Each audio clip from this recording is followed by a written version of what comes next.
34-year-old Marcus Dillards was just trying to enjoy his coffee.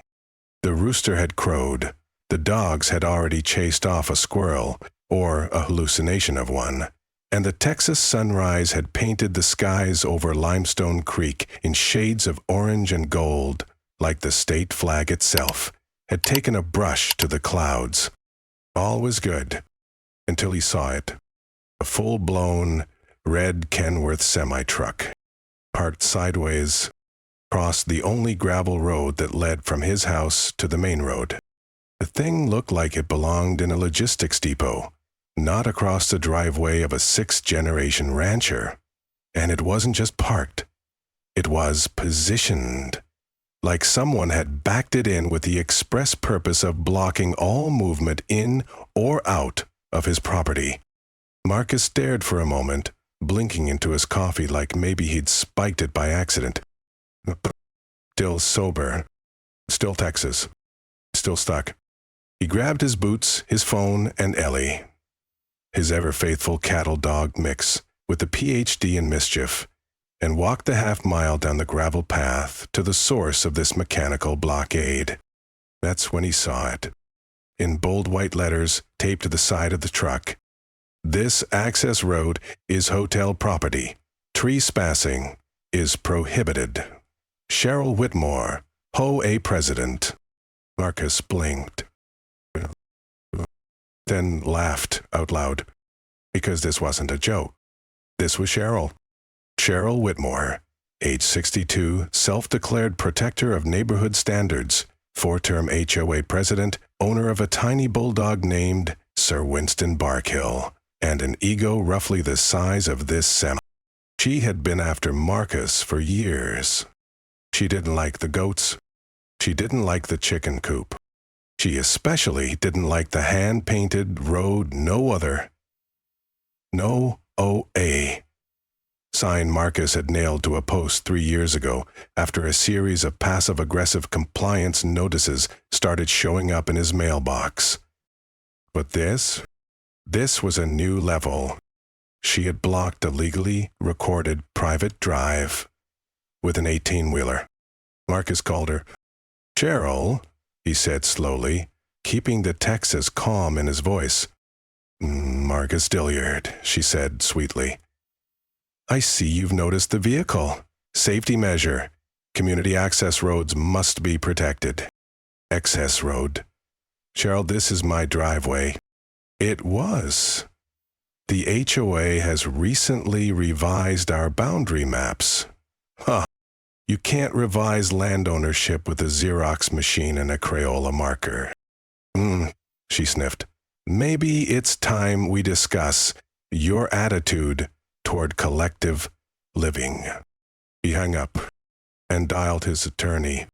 See, Marcus wasn't just a rancher. He was also the inheritor of one of the oldest land grants in Limestone County. His property line wasn't just on paper. It was carved into the history of the area. He had the original deed, surveyor plats, a GIS-certified boundary map, and emails from Cheryl herself acknowledging his land rights from as recently as last year. But facts didn't matter to Cheryl. What mattered was power, control, and reminding the world that she once went to a seminar titled Assertive Leadership for Homeowner Associations. This time, she'd gone too far. Marcus did what any self-respecting Texan would do. He took photos. He posted them online, and he captioned it, "HOA Karen blocked my driveway with the semi-truck. Claims it's her road now. Plot twist, I own the deed and the dirt. Stay tuned." The post blew up. Within hours, neighbors were driving by to see it. Someone brought popcorn, another guy set up a lawn chair like it was a live show. Ellie posed for photos in front of the truck, wearing her sheriff bandana. Marcus took a selfie with her and uploaded it to Facebook with the caption, "If you're going to blockade my land, at least spell trespassing right, Cheryl." The truck had no driver. The keys were gone. The HOA was silent.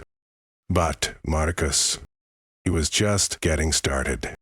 2 hours after Marcus's Facebook post went live, his phone was vibrating like a tumbleweed in a wind tunnel. Messages poured in. Dude, is this real? That's your driveway? Bro, is that an actual semi? Yes. Yes, it was. A full-blown 18-wheeler, still straddling the crushed gravel like some dystopian gatekeeper. And yes, it was still blocking access to the only road leading to Marcus's house. By noon, someone had already listed the truck on Google Maps as a local eyesore. Marcus stood on his porch, watching cars slow roll past the entrance to his property, gawking like they were on a HOA safari. One even tossed a bag of popcorn onto his lawn in salute. Ellie barked once in approval. She was now wearing a hat. Cheryl didn't respond to his calls that afternoon. Instead, a fresh notice appeared, taped to the trailer's metal panel. In it, she claimed the HOA had approved a reclassification of adjacent thoroughfares under Article 12, Section C, whatever that meant, and that Marcus's road was now collectively owned for community regulation. Marcus took one look at it and said aloud, "Well, that's not even fake legalese. That's just gibberish with confidence." He called his lawyer, Clara Mendoza, a no-nonsense woman from Waco, who once won a case by quoting the Texas Constitution from memory and intimidating a judge into silence. Clara arrived on site the next morning with a printed deed, 3 aerial surveys, and the giant rolled-up map. She said, "Marcus," she said calmly, "you own the road." "I know, because I'm about to own Cheryl." At noon sharp, Clara called the Limestone County Sheriff's Office. "Good afternoon," she said. "We have a case of unauthorized obstruction of a private driveway with a commercial vehicle. The property is deeded. The obstruction is documented. The HOA is pretending to be the state of Texas." The sheriff, Deputy Hal Gordon, a soft-spoken man who usually dealt with livestock escapes and stolen lawn chairs, agreed to come by. Marcus met him at the entrance, holding a binder of documents. Ellie wore her new shirt, Deputy Dog reporting for SAS. Hal looked at the truck, looked at Marcus, looked at the HOA sign, then exhaled deeply like he'd just bitten into a chili dog filled with regret. "Marcus," he said slowly, "why's there a dang semi blocking your driveway?"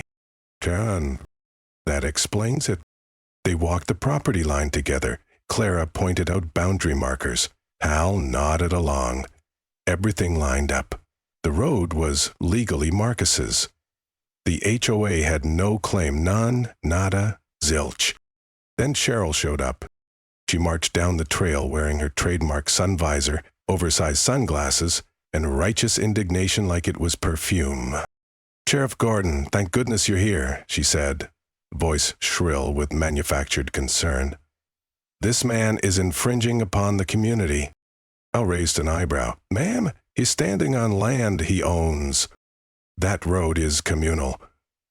The HOA passed a measure—" "Ma'am," Clara cut in, "the HOA cannot override recorded deeds filed with the county courthouse. This is not Sim City." Cheryl blinked, then pointed at the truck. "I'm not moving it." Marcus smiled. "I wasn't asking." Clara handed over the injunction paperwork. "Cheryl, you have 24 hours to remove the vehicle. If not, we will consider it an act of trespassing and impound it at your expense." "You wouldn't dare." Deputy Hal cleared his throat. "Ma'am, we'd love to avoid escalation, but yes, we absolutely would." Cheryl's jaw clenched so hard you could almost hear her teeth throw a protest. That night, Marcus hosted a small gathering. Just some neighbors, a cooler of sweet tea, and lawn chairs positioned in front of the truck like it was a drive-in theater. Someone brought a grill. Someone else brought a drone and live-streamed the party. Hashtags returned. Karen, see a truck, Texas. Harad block. Cheryl chugged the line. And the sheriff? He came back. Off duty. Sat with Marcus, shared brisket, patted Ellie. This is the weirdest Thursday I've had all year, he muttered between bites. By dawn, the truck was gone. No note, no apology, just a patch of flattened gravel and one stray HOA flyer flapping in the wind. Cheryl hadn't moved it herself, of course. She'd sent poor Glenn, the HOA secretary with an allergy to confrontation and manual labor, to call in a tow. But the damage was done. And Marcus? He was just warming up. Marcus wasn't just relieved the truck was gone. He was furious. Because this wasn't just a prank or a poorly thought-out stunt from someone bored with their afternoon Facebook drama group. Cheryl's move had been calculated, strategic, and completely illegal. She had crossed the line, literally and legally. So Marcus decided it was time to stop reacting and start responding. He called up Claire again. I don't want this happening to someone else, he said. What's the cleanest way to make sure Cheryl never touches this road or my property again? Not the dramatic version or the boring one. Give me both. Well, Clara said, sipping her iced coffee, the boring one is we file a restraining order against the HOA. The dramatic one, you register the road as a named private drive. Make it official. Brand it. Fence it. Cement your rights so hard that not even HOA fantasies can scratch it. Marcus grinned. You had me at brand it. A week later, Marcus filed to rename the road officially as Freedom Run Trail, a private access road, registered with the county and marked on GIS maps. Clara drafted a cease and desist letter banning all HOA activity within a 100-foot radius of the property line. It was mailed, emailed, printed on yard signs, and posted on a billboard someone rented out of pure spite. But Marcus wasn't done yet. He hired a local artist, one of his neighbors actually, to carve a monumental wooden arch over the gravel road's entrance. On it, in bold, hand-burned lettering. Freedom Run Trail, established after HOA Karen brought a truck. Below that, in smaller script, private property, no nonsense beyond this point. The artist asked if he wanted a statue of Ellie. Marcus laughed. Let's not make it a religion yet. Meanwhile, Cheryl tried to save face. He called an emergency HOA town hall. Only 7 people showed up. 6 of them were there for the snacks. She announced plans to sue Marcus for public humiliation and psychological distress. Clara responded in a press release. Our client, Mr. Dillard, is not responsible for the emotional consequences of being publicly wrong. The local paper ran that as the quote of the week. The internet, of course, had a field day. People drove out from neighboring towns just to take selfies in front of the Freedom Run Trail sign. One influencer brought a cowboy hat, stood dramatically in the gravel, and captioned their pic. She brought a truck, he brought receipts. Turtles were made, mugs, even dog collars that read, Ellie knows property law. Marcus donated all proceeds to the local animal rescue. Ellie posed for the campaign poster, wearing a tiny judge's robe. Eventually, Cheryl tried to file a petition to challenge the road's renaming. But by then, the county board had already visited the property, been fed brisket, and walked the trail, with Ellie leading the tour. Looks fine to me, said one commissioner. Besides, it's private land. Nothing we can do. In the end, Cheryl retreated, defeated, deflated, and deposed. She resigned from the HOA, moved to Florida, started a blog about community structure, injustice. It has 3 followers. One of them is clearly her dog. Marcus, he was thriving. The road was quiet. The goats were happy. The mailbox was no longer stuffed with violation notices. Every now and then someone would stop by to ask, is this the place from that HOA truck story? He'd smile. Yep, right here." Then he'd point to the arch, pat Ellie on the head, and invite them in for coffee. Because this wasn't just his land anymore. It was a symbol, a statement, a stretch of gravel, paved with boundaries, pride, and one very public takedown. And it was only getting better. A month after the truck incident, Marcus received a letter in a crisp white envelope. No return address. Inside, a single piece of paper with "We haven't forgotten what you did" scrawled in shaky handwriting. He held it up to the light, chuckled, and added it to his new scrapbook. Things HOA Karen tried that failed, right between the blurry fake map and the infamous noise complaint about rooster crowing. Filed at 4:45 a.m. on Christmas morning. Classic Cheryl. But Marcus wasn't shaken. He was motivated. Because while the blockade may have ended, the movement was just beginning. With Clara's help, he launched a new initiative, Landmark, legal aid for neighborhood defense against ridiculous Karen-mindedness. Yes, the acronym was FORCE. That was part of the charm. It was part hotline, part resource center, part meme depot. Got a mystery fine. They'd decode it.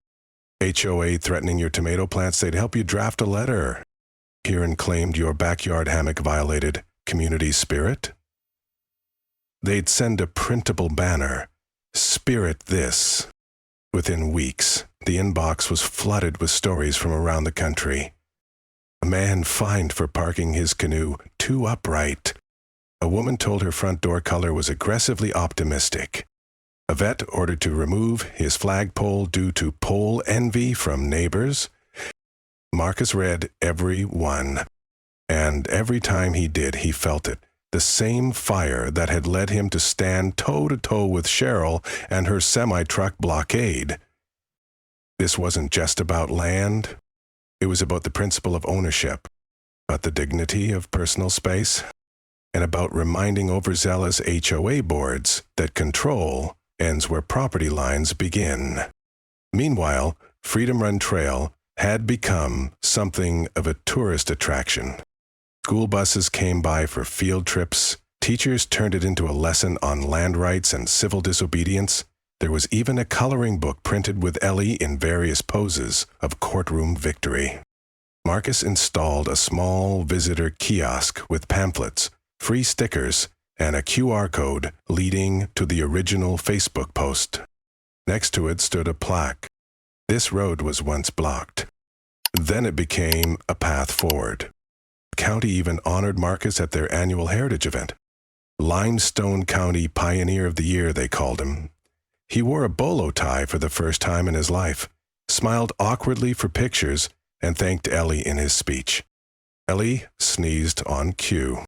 A local reporter asked, "What would you say to other folks dealing with rogue HOA?" Marcus didn't hesitate. Know your land, know your rights, and never let anyone park a truck where your freedom begins. As for Cheryl, her name faded quickly. The HOA board she left behind quietly restructured. A new president was elected, an elderly, retired librarian named Doris, who believed in potlucks and minding your business. The board's first act? To formally apologize to Marcus, and to rename the HOA newsletter from the Compliance Chronicle to the Friendly Fence Post. Marcus never subscribed, but he smiled at the gesture. And life? Well, it returned to a comfortable hum. Marcus got back to his ranch work. The goats multiplied, as goats do. The chickens sang in chorus. And Ellie, now a minor celebrity, continued her daily patrols with a walkie-talkie toy clipped to her collar. No more trucks. No more blockades. No more HOA nonsense. Just a man, his land, and a reminder that even when someone tries to shut you in, you always have the power to open the gate, and if necessary, build a bigger arch right over it. The next spring, bluebonnets exploded across Freedom Run Trail. They lined the road like proud little soldiers, swaying gently in the breeze that always seemed to blow just right, warm, steady, full of morning. Marcus would sip his coffee on the porch, watching Ellie trot down the trail, nose twitching, tail high. She'd pause now and then, as if inspecting the property for signs of a comeback. But the HOA was gone. Not just from the land, from the hearts of the people. There were no more whispers of rules, no more letters in the mailbox with violation notice in red, no more power games behind smiling teeth. It's just neighbors. It's just the freedom to walk your own damn road. By summer, Freedom Run wasn't just a road. It was a destination. The arch had been featured in a travel blog. Top 10 places where Americans took back control. Tourists stopped by weekly, posing under the sign, buying Ellie-shaped magnets from the little gift box Marcus's niece had set up, and leaving notes in the guest book. Some read, "You gave me the courage to stand up to my Karen. I printed your sign for my garage. This road reminded me what ownership means." One said, "Dear Marcus, I walked this road after leaving a toxic HOA fight. My shoes were muddy, but my spirit was clean. Genie, Alabama." You kept that one. I framed it. On the 1-year anniversary, they threw a block-free party. There were food trucks, none parked sideways, line dancing, Ellie-themed cupcakes, and live music from a local band called the Zoning Violations. The whole town came. Even Doris, the new HOA president, dropped by with a fruit salad and a laminated sign that read, "We're all about fences now, but just the friendly kind." Marcus laughed. "As long as they're not metaphorical." "Wouldn't dare," she winked. That evening, after the music faded and the last beer was toasted, Marcus walked the trail one more time. Just him and Ellie. He stopped at the spot where the semi once stood, where tension had sat like an unwanted guest, where Cheryl's will clashed with truth and lost. He could still see the gravel, slightly compressed, a memory pressed into the earth. But now it was just part of the story, part of the land. He crouched beside Ellie, gave her ears a good scratch. "Well, girl, I think we did all right." She licked his hand. In the sky above, the stars blinked wide and bold, like the heavens themselves had taken note of what had happened down on Freedom Run. You see, this wasn't just a man versus host story. Not really. It was a story about clarity, about standing still when pushed, about answering control, not with rage, but with ownership, and about understanding that sometimes the best way to fight back isn't to argue. It's to pave your own trail, build a gate with your name on it, and make sure everyone knows which side of the line they're standing on. Ellie gave a soft woof. The wind rustled the grass, and Marcus took all on the land that was his. Not because a piece of paper said so, but because he never let anyone take it away.